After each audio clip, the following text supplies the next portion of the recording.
प्रणाम साथियों। आज का व्याख्यान परम शांति से संबंधित है,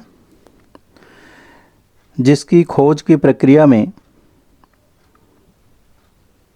कुछ लोगों ने घर परिवार छोड़कर संन्यास्त जीवन यापन करते हुए, तो कुछ लोगों ने गृहस्थ जीवन अपनाकर परम शांतिमय अवस्था को पाने का प्रयास किया। इनमें से कुछ लोग सफल हुए तो बहुतों को असफलता हाथ लगी। मैंने विविध प्रशिक्षण शिविरों तथा इस तरह के सार्वजनिक कार्यक्रमों में प्रायः ही देखा है, लोग प्रश्न करते हैं कि परम शांत अवस्था को उपलब्ध होने के लिए क्या गृहस्थ जीवन में रहकर साधना उपयुक्त होती है या सब कुछ त्याग करके एकांतवास में। इस संदर्भ में बहुत सारे साधकों एवं जन सामान्य की अलग अलग धारणाएं हैं। सामान्यतः लोगों का मानना है कि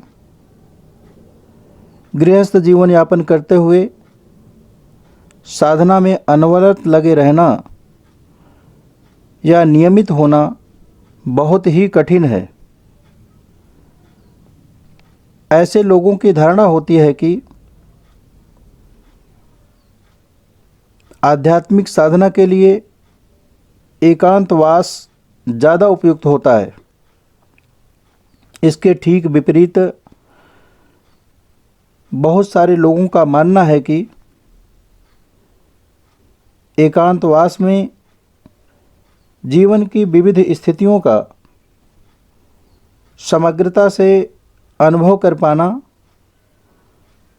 तथा किसी भी क्षेत्र में पराकाष्ठा पर पहुंचना कठिन होता है। मेरी दृष्टि में इस तरह की दोनों ही मान्यताएं अपने में पूर्ण नहीं हैं, क्योंकि महापुरुषों ने जिस शाश्वत शांति का अनुभव करके उसे जीवन का अभीष्ट लक्ष्य बताया, वह लक्ष्य घटना सापेक्ष नहीं है। वह तो एक निर्विशेष अवस्था है जिसे किसी भी परिस्थिति में अनुभव किया जा सकता है। यहाँ आवश्यकता होती है परम पुरुषार्थ की। हमेशा स्मरण रखना चाहिए कि पुरुषार्थी के लिए परिस्थितियाँ मुख्य नहीं अपितु गौण हो जाती हैं। पुरुषार्थ संपन्न साधक जहाँ विषम परिस्थितियों में भी अपनी बुद्धि विवेक का प्रयोग करते हुए उपयुक्त माध्यम अपनाकर अभीष्ट लक्ष्य को भेदने में सफल हो जाता है, वहीं कमज़ोर मन स्थिति के लोग उपयुक्त वातावरण होने के बाद भी असफल होते देखे गए हैं। इतिहास इस तथ्य का साक्षी है कि भगवान बुद्ध एवं भगवान महावीर जैसे महापुरुषों ने घर गृहस्थी का पूरी तरह परित्याग करके कठिन साधना की तथा तरह तरह की विषम परिस्थितियों का सामना करते हुए अंततः परम शांत अवस्था को उपलब्ध हुए। वहीं दूसरी तरफ गुरु नानक देव, संत कबीरदास एवं संत रविदास आदि जैसे महापुरुषों ने गृहस्थ धर्म का पूरी लगन एवं निष्ठा के साथ पालन करते हुए साधना की।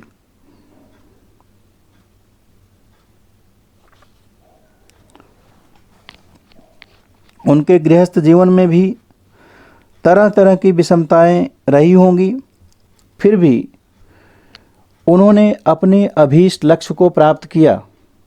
स्पष्ट है कि गृहस्थ रहकर या गृहस्थ जीवन का पूरी तरह परित्याग करके दोनों ही स्थितियों में परम शांति रूपी अभीष्ट लक्ष्य को प्राप्त किया जा सकता है। यहाँ मेरा स्पष्ट मानना है कि साधना की पूर्ण स्थिति के लिए या पूर्ण सिद्धि के लिए साधक को अपनी आंतरिक प्रेरणानुसार ही गृहस्थ या पूर्ण संन्यास्त मार्ग का चुनाव करना चाहिए।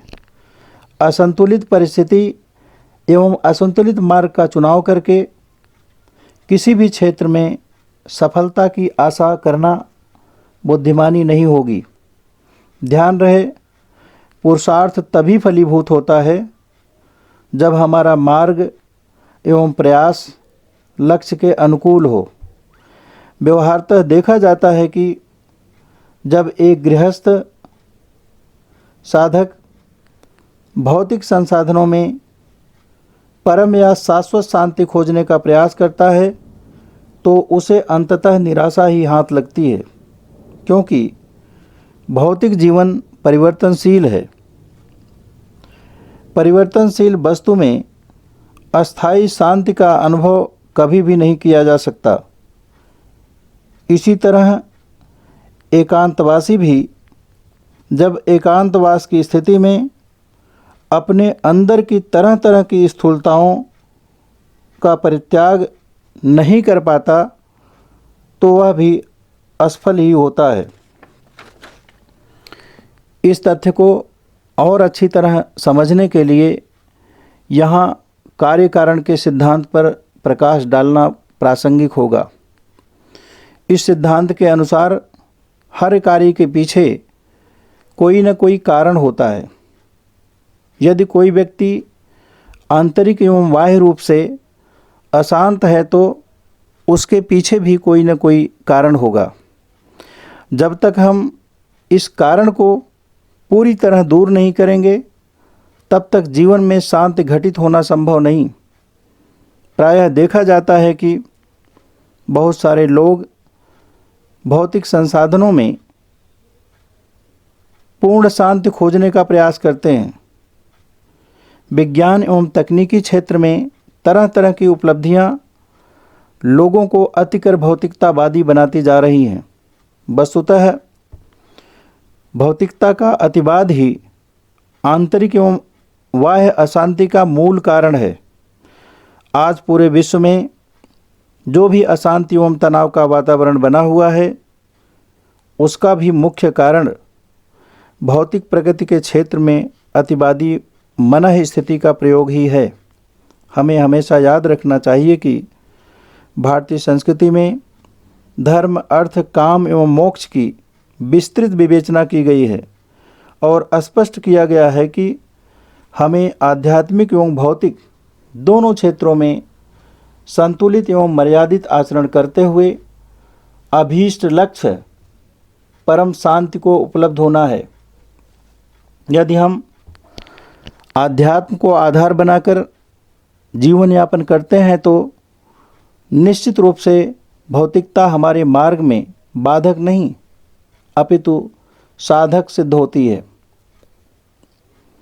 परिणाम स्वरूप हम शांति के रास्ते उत्तरोत्तर आगे बढ़ते हुए अंततः परम शांति को उपलब्ध होते हैं। इसके ठीक विपरीत पाश्चात्य संस्कृति पूर्णतः भौतिकता केंद्रित है। स्मरण रहे, आध्यात्मिक मूल्यों की अवहेलना करके सुख सुविधा के लिए जितने भी संसाधन इकट्ठा किए जाते हैं अंततः वे भी सभी अशांति के ही कारण बनते हैं। इसलिए सबसे महत्वपूर्ण है कि साधना, चाहे आप गृहस्थ जीवन का चुनाव करें या पूर्ण संन्यास्त मार्ग का, यह निर्णय आपकी आंतरिक प्रेरणा तथा पूरी तरह आपके अनुकूल होना चाहिए।